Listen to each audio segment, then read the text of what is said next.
Eine lebende Legende. The entrepreneur. As you can see, I survived the worst, but my life is glorious. Better know that I leaped every hurdle and I'm so victorious. Get it, get it. Together we made it. You see, we did it, We made it even though we had our backs up against the wall.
Thank you.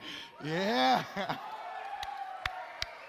I mean, who would have thought my big brother is one of the greatest, biggest fans, and he was always a role model of mine. He was always speaking about you.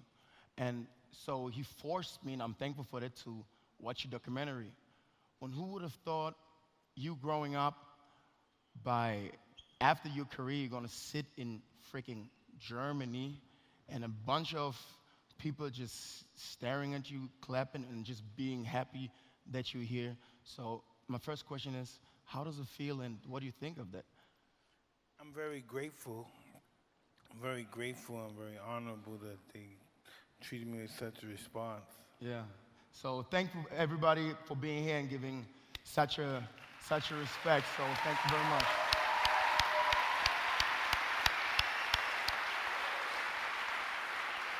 So yesterday I asked a lot of people to send me a bunch of questions to ask you, and by respect, you will just decline and say, yeah, let's answer the question, right? Okay. The number one question, because you've been a living legend, and you went through ups and downs and up, down, down. The number one thing which really is burning on my soul to know, how do you come back from all those defeats after you won? I mean, financially, career-wise, everything. How do you bounce back? What gives you the strength of just being calm as you are right now? How? Just never give up. You know, there's always a way out. You know what I mean? You just always keep your hope and your faith, and just never give up. Have you ever always thought this way? Most of my life, yes. So you think, because there are a lot of entrepreneurs, you think the number one thing is to have this faith of just keep standing tall and never giving up? Can everybody just never give up? Exactly. You know, if you have a product that you believe in, Yeah. and you're an entrepreneur and you believe in this product, you know what I mean, you have to wholeheartedly believe in it, Yeah. in order for anybody else to believe in it. Yes, that's true, very true. And when you start off with your career, I mean, can you tell the people a little bit that how many of you are under the age of 25? Can you raise your hands? Okay, it's like 60% of the room, or 70. For a under 25-year-old, because a lot of people are rushing into things, and they see you as a living legend, and people trying to compare. But most of them really don't know where you come from. So can you give us a shot and just tell us, like, briefly where you come from and how everything started? Because we know all this living legend, Mike Tyson, but where did it come from? Well, I'm from Brooklyn, New York first. Yeah. And it's a really bad neighborhood, and you get into a lot of trouble. It's drug infested, it's crime infested. And at first I got into a lot of trouble at first, and then I went to this reform school, and I met a man named Bobby Stewart, who used to be a professional boxer. And on the weekends, he used to box with the kids. Yeah. And so the kids used to have broken noses and cracked ribs, but they were really happy. And he punched them? Yeah, And they were happy? extremely happy. And so I said, I want to be involved with that program. And at first he wouldn't let me involved with the program because I had a bad reputation. Yes. But as soon as I got my grades up and I conducted myself like a gentleman, he Yes. let me involved with his program. So you had your first mentor in him. Yes. And so do you believe in mentorship? Because in Germany, a lot of times people say, I can do it myself. So you believe No in one mentorship? can do anything themselves. I don't care who you are, how rich you are. No one can do anything themselves. You know, when you talk to guys like Bill Gates and Elon Musk, Yeah. they didn't do it themselves. No. No one does it themselves. So you think mentorship is a way of speeding up the process and just getting deeper in yourself? Yeah, if you have the right mentor. If you have bad mentor, you have bad support. If you have a good mentor, you have good support. How do you see a good mentor? What made you be drawn to him? What did you look for? Because of his success. You look at a mentor because of his success rate. So we always say at the end of the day, all what counts is the result. And when somebody's already showing the result, this is the guy you go after to learn from this person? Well, absolutely, yes. So you got coached, mentored by him? What happened? Well, first of all, he coached me mentally and physically for quite a while. And then he introduced me to my mentor, Cus D'Amato. Okay. And that was my real mentor. Okay. And he taught me how to box. He taught me about life. He taught me about everything that just basically, and my whole barometer in life. Yeah. So from one mentor, open up the doors to another mentor. Yes. And you said he taught you about life. What do you mean by he taught you about life? Never giving up. And notice it's going to always be tough and difficult at times, but never give up. That's quite interesting. Another person pounded it into you to tell you, hey, never give up. Exactly. So we need people. We need a support system. We need people who are standing next to us and tell us, really tell us and coach us, never give up. Because, you know, we in Germany, it's a little bit different than the States. In Germany, we have this situation when we have people tell us never give up, they have a bunch of other people talking about you always have alternatives. So what are your takes on that? What are your takes on, you know what, if you don't make it, just let it go?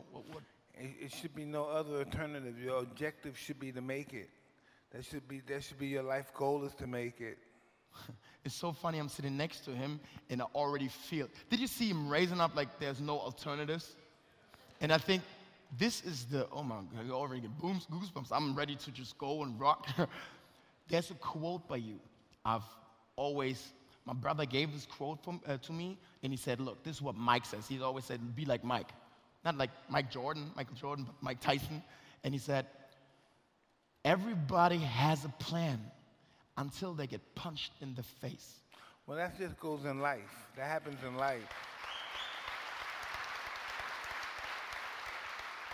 We all have plans. We think our product is going to do well. We Yes. think this is going to do well. Yes. And then all of a sudden, boom, we get the stop sign. Like, what's going to happen next? Yes.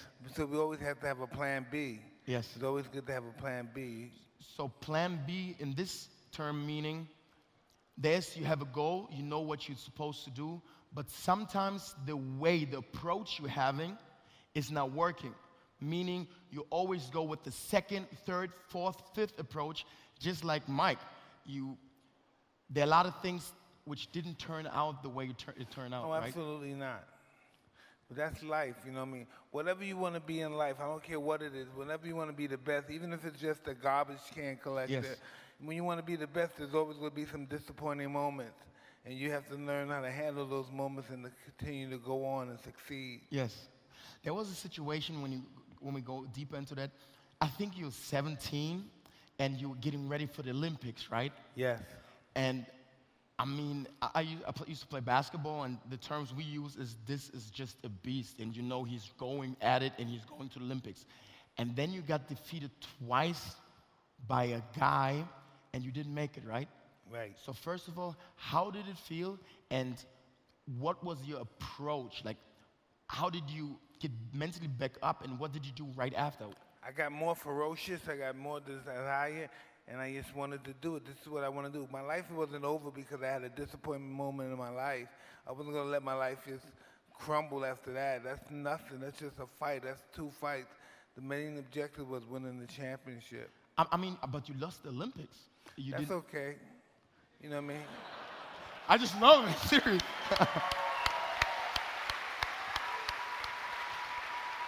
It is.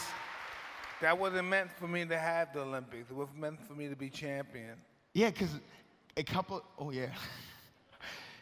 years later, the same guy, you meet him, and you beat him bad, I think in the first round, Yes. right? How did that feel? Well, it felt like I got a little revenge. So were you preparing? Did you ever had somebody you couldn't beat and you took him as kind of the goal, the target? Or how did you get into a state of total immense focus? Did you have any ritual? No, I just believed that I was the best because all my fights showed that I was the best. So I had no other reason to believe that I wasn't the best.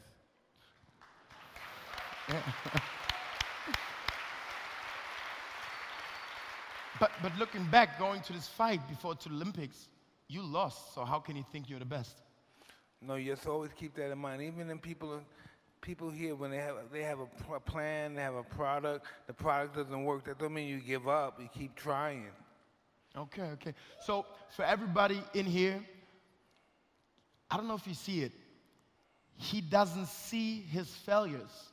He just sees in a way, let's do it another way. Let's do it another way. Let's do it another way. Have you ever discussed with anybody about your career when it comes to you might not become a champion? When people came up to you, like, did people think you were arrogant? They could have, yes. So nobody thought you were arrogant? They could have, yes. They could have thought that. And did everybody believe in you? Well, they said they did. Were there moments when you got disappointed in people? Of course, right? Absolutely, you get disappointed in people. But in order to get disappointed in people, you have to get disappointed with yourself for trusting them. And that's really what happens sometimes. We get disappointed in ourselves, but it's just the mistakes that we make in life. And as long as you live, you're going to make mistakes. But the main objective is to learn from those mistakes that we make. Beautiful. So today, are you trusting people? I have a little trust for people. You can't go into life not trusting people. Yes. That's going to destroy everything right here. Everything. You can't go in life not, feeling that way. You have to go in life being happy, trustworthy, and you just know it's going to be a good idea. So who are the people in your life along the career who you really trusted, and how and why? My wife, by no means. She we were in debt for what? For like $22 million. My wife got it together. Hold up. You were in debt for $22 million? Yeah. I just want everybody to hear, because some people are debt in like $10,000 and their life is over, and the family say, I told you, and the entrepreneur says, oh my goodness, it should never be for me. Nah, listen, we can never give up. That's just a part of time. So my wife got together, we did some gigs, we did some acting gigs, we got some money together, then we got a lawyer to talk to the IRS, and then they just cut off all our ties. We weren't attached to them no more. So that's funny. That was after your career, you got 22 million euros in debt? Yes.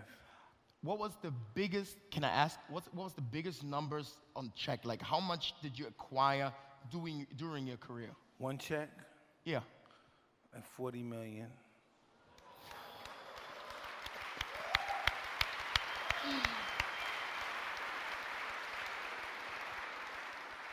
And in general, I heard you had almost $500 million. Yes. First of all, how did that feel? I don't know. You just felt like you could do anything you want. So did you do everything you want? Yes, pretty much. If I saw a nice looking car in the magazine, I wanted the car. If I saw a plane, I wanted the plane. If I saw a pretty girl on the advertisement, I wanted the pretty girl. I just wanted everything. So, if you had a DeLorean, okay, and you see Back to the Future, Yes. and you could go back and meet the younger version of yourself, and you had 5 minutes just to give him some experience, to prepare him for what is about to come, what would you tell him? Well, it would be difficult for the older me to talk to a younger me because the younger me wouldn't listen at all. Interesting. Interesting. Interesting. Interesting. So, it's very interesting. So, would you think there was one of your strengths to not to listening to other people? No. That was one of my flaws.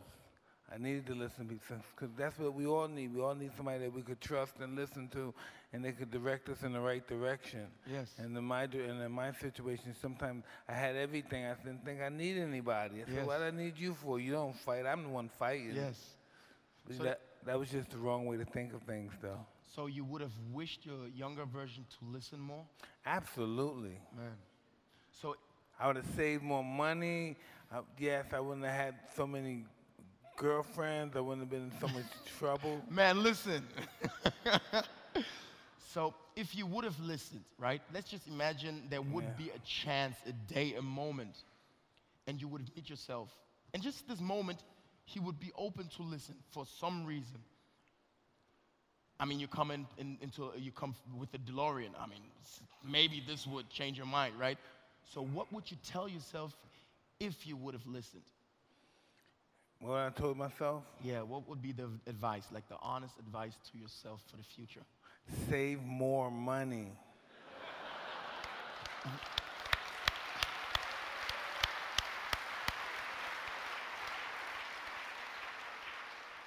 That's a very good advice. In our family, we have this rule. We have like a account system, and we always say we have different accounts. So we never look at money in the whole, but we look in percentages. We say, look, if you give me $1, 10% of this money is for social activities. 10% of this money is for fun. 10%, you know what I'm saying? We think of, and 10% is like financial freedom account. That's for the future. Never touch 10% of your money. So a lot of entrepreneurs here, they have no money management, and they think it's all about just going for the success. And I'm trying to tell them, look, if a guy like Mike Tyson, who made $500 million and just could get the girl from the advertisement, if he tells you, look, start to be financially educated, I think that's a great advice that people take that and learn about it. So how would you go about it to save money? Well, listen, first of all, it's going to be difficult dealing with money because mostly, most of us here never had money before, so you have to be educated with money. Yes. And that's going to be very difficult because Yes. we never had money and we want to spend our money. Of course. Yeah, so we have to be more educated with our money. We have to have good accountants and Yes. yeah. So how do you go about your money today? What did you learn from previous mistakes, and how do you transfer it into your life today? I learned not to be the crazy spender I once was, and most of my money just goes to just saving up for the future and for my kids' education. So you look way ahead today? I always go to the future now. What's that? I always look to the future now. It's very interesting because entrepreneurs people nowadays, they always look in the moment. They're trying to be the best, the prettiest, the strongest. So you say better have one eye on the future today? Absolutely, because everything is timing. Everybody thinks they're going to Can you repeat that? Everything is timing. Everything is timing. You got to work hard, and you got to think you deserve something, and you're not going to get what you deserve, and you got to feel like giving up. But it's never give up. Just continue to work hard, and time will come. Because listen, the only time I was successful because I was the right time with the right person and the right trainer, so everything went well with me. So you think even in entrepreneur? Thank you so much.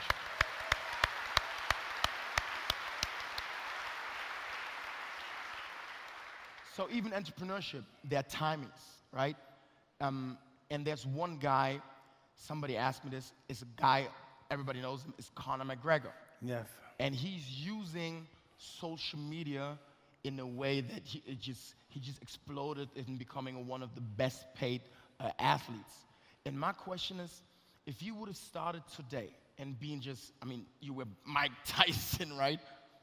How would you go about social media? Your personality, would you use social media or would you just focus on?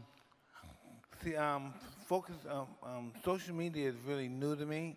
I'm like computer illiterate, but social media is great for getting your name out there and stuff.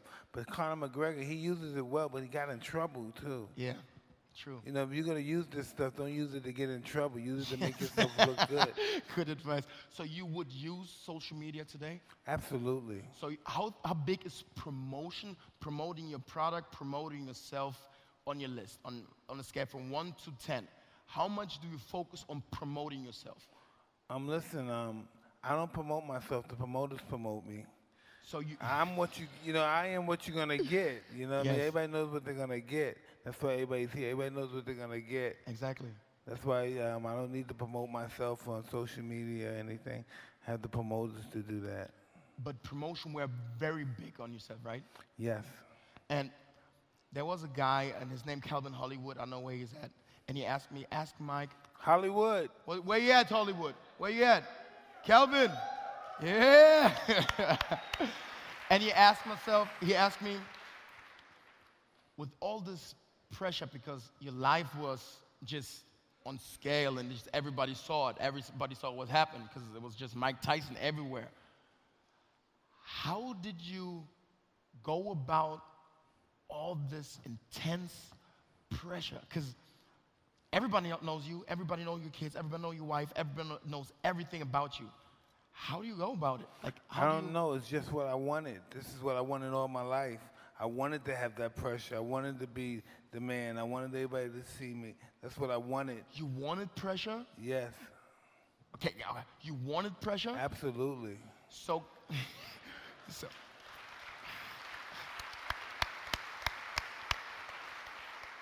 my take from here is I should enjoy and acknowledge pressure going out there as an entrepreneur. I should go out there and look for the pressure. But you got to be experienced and know the pressure is not your enemy.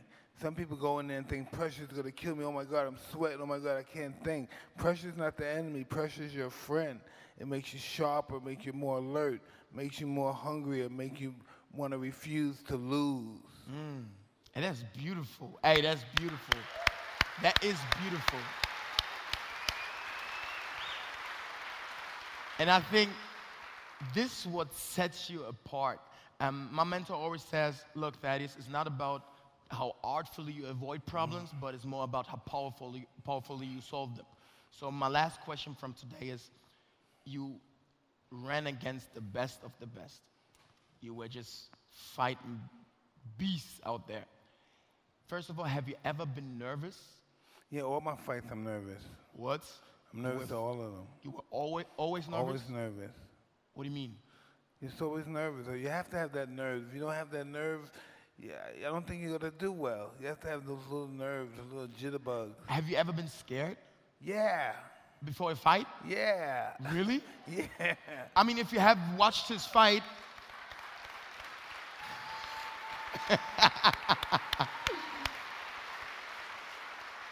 so your trick was to welcome this fear? Yeah, you have to welcome it, because it's not going anywhere. That's so interesting. That is so interesting. So, thank you very much. The last thing is, what do you think did set you apart from everybody else? Because we only have 44 minutes. Say that again? What set you apart from all the other greats you were beating? I wanted to hurt them more than they wanted to hurt me. Okay. Thank you very much. Thank you very much, Mike. I appreciate so much. So much. So much. Yes. Thank you. Mike Tyson! Thank you, thank you, thank you. Thank you so much. Thank you.